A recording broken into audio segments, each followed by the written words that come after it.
Are we closer to peace in the Middle East? I got to tell you, the job of the planners in terms of the deal points, pretty good, this 20-point plan.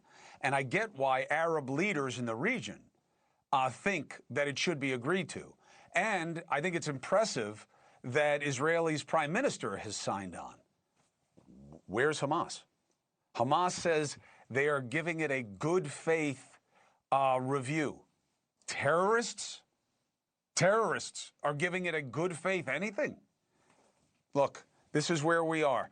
I still think that the fundamental dynamic is Arab League nations forcing Hamas to step down or that they will take them out themselves. That's what I think has to happen. Let's bring in the guests, two much better minds on this than mine. Okay, so we have former Middle East negotiator for the State Department, Aaron David Miller. And it's not just that I love him and respect him personally. He's worked with administrations in both parties.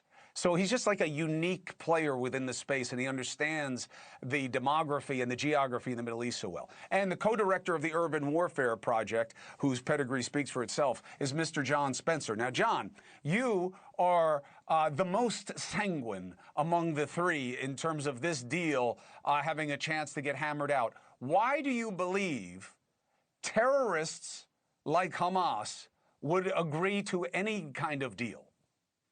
I don't think they will. I am hopeful, and that offer has been given with every bit of condition, every concern, no forced displacement, immediate aid, immediate withdrawal of Israeli forces. But I'm so encouraged that this plan, for the first time, has a clause in which if Hamas does not accept, it immediately moves forward. And then I'm more impressed by those Arab countries you talked about, Jordan, Qatar, Indonesia, Turkey, UAE, who have said yes to the deal, as in they agree that this deal is the path of peace. People have forgotten what war looks like, and that's been problematic for over 2 years. This is what peace looks like, in my opinion. Aaron, how are you seeing it? I mean, I'll give you a few takeaways. Takeaway number one, Donald Trump succeeded in doing what Joe Biden could not, which was getting the Prime Minister of Israel to agree, in principle, let's support the plan. He did it without threatening the conditioning or restricting of U.S. military assistance. He did it without introducing UN Security Council resolutions criticizing Israel or voting for someone else's. That's number one, and that's significant and positive. Number two, you're not going to get, it seems to me, for all the reasons John knows as well as I, a clean yes from Hamas. What you're going to get is a yes, but.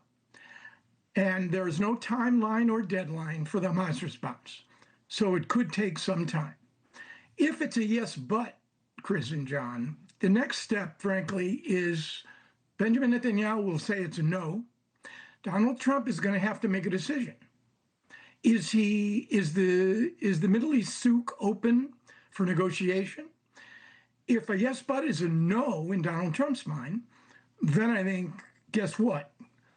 Diplomacy is closed for the season, and the Israelis will resume their Gideon Chariots 2 operation against Gaza City, where the last remaining Hamas commander who is making the decisions, Izzadin al-Haddad, will have to make a decision as to whether or not he's prepared to be flexible on any of this.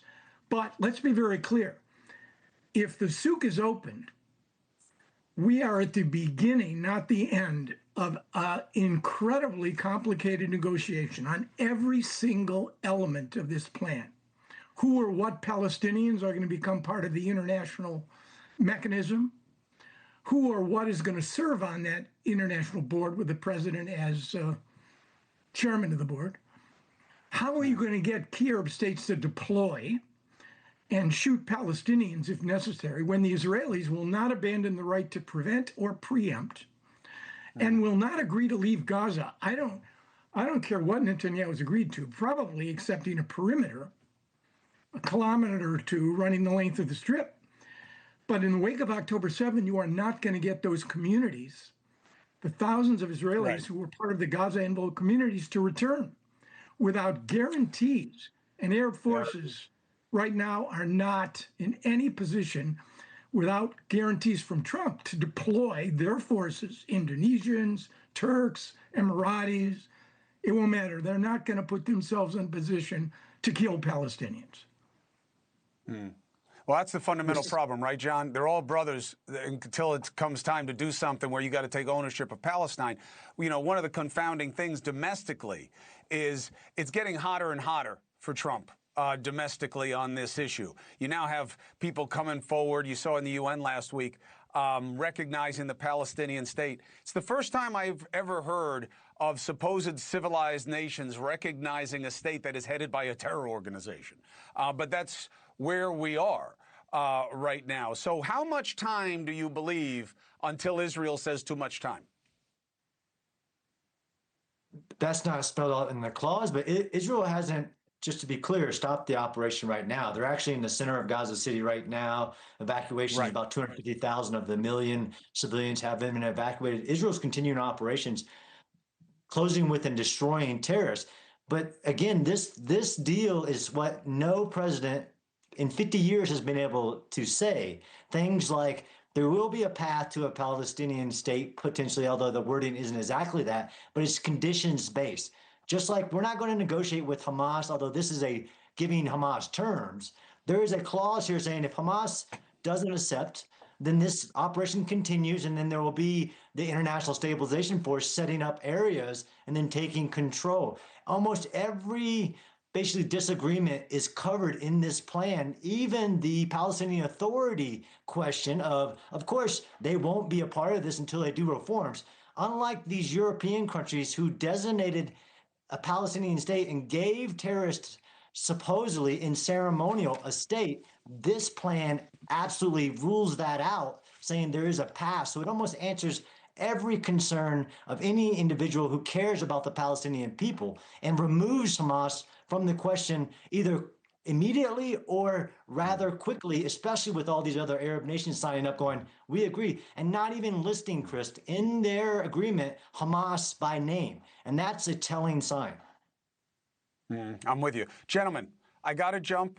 I love and appreciate you both. Thank you for the continuing education on this. Appreciate it. And I hope there are pleasant surprises. Aaron, I know the 10 days of awe are going to be ending soon, and I wish you the best for the holidays. Hey, Pray Chris, for us. if I wronged you during the course of the last year, you know, one thing about Yom Kippur, it's really cool. You can't just ask forgiveness from God. You got to ask forgiveness from other humans. So to John and Chris, forgive me. I ask you for your forgiveness first every time you got to look at my face and listen to what comes out of it. Take care, Aaron. All the best. John, be well. 4 minutes and 15 seconds. Bye-bye.